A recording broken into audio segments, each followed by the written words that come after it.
we're going to explain how to subtract two columns to get a single line result. This is a common task in data analysis and spreadsheet software, and we'll cover a few different ways to achieve this, depending on your tools. 1. Using spreadsheet software, like Excel or Google Sheets. Let's say your data is in columns A and B, and you want to subtract column B from column A.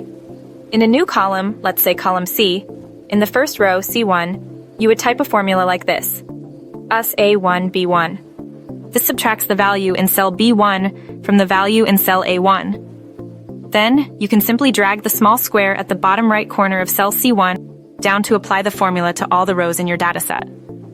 This will automatically adjust the cell references. A1, B1 will become A2, B2, then A3, B3, and so on, creating a new column C that contains the difference for each corresponding row. The final result isn't a single line, but rather a column containing the difference for each row. To get a single summary line, you could then add another cell, e.g. C10, with a formula like etsum C1 C9, assuming you had data in rows 1 through 9, which would sum up all the differences to provide a single total difference. Alternatively, if you just want the difference between the sums of column A and column B, use this in a single cell. X sum A1 A9, sum B1 B9. 2. Using programming languages like Python with pandas. Python's pandas library is excellent for data manipulation.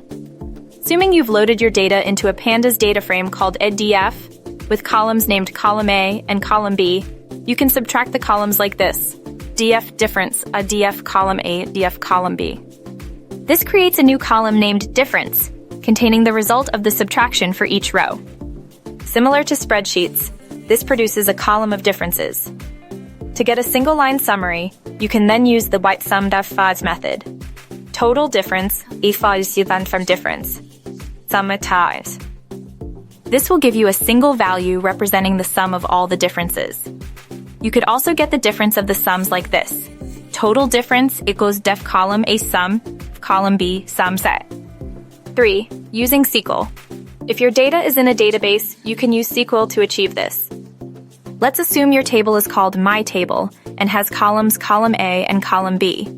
The query, select column A, column B as difference from MyTable, will return a table with a single column difference, containing the result of the subtraction for each row.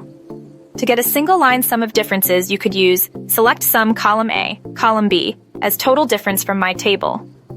Or for a single line difference of sums, select sum column A, sum column B as total difference from MyTable. Short, the method for subtracting two columns to get a single line result, meaning a single value representing the overall difference, involves first calculating the difference between corresponding elements in each column for each row, and then summing up these differences using the appropriate tool's features, whether that's a spreadsheet program, a programming language, or a database query. The specific commands and syntax vary depending on the tool being used, but the underlying concept remains consistent.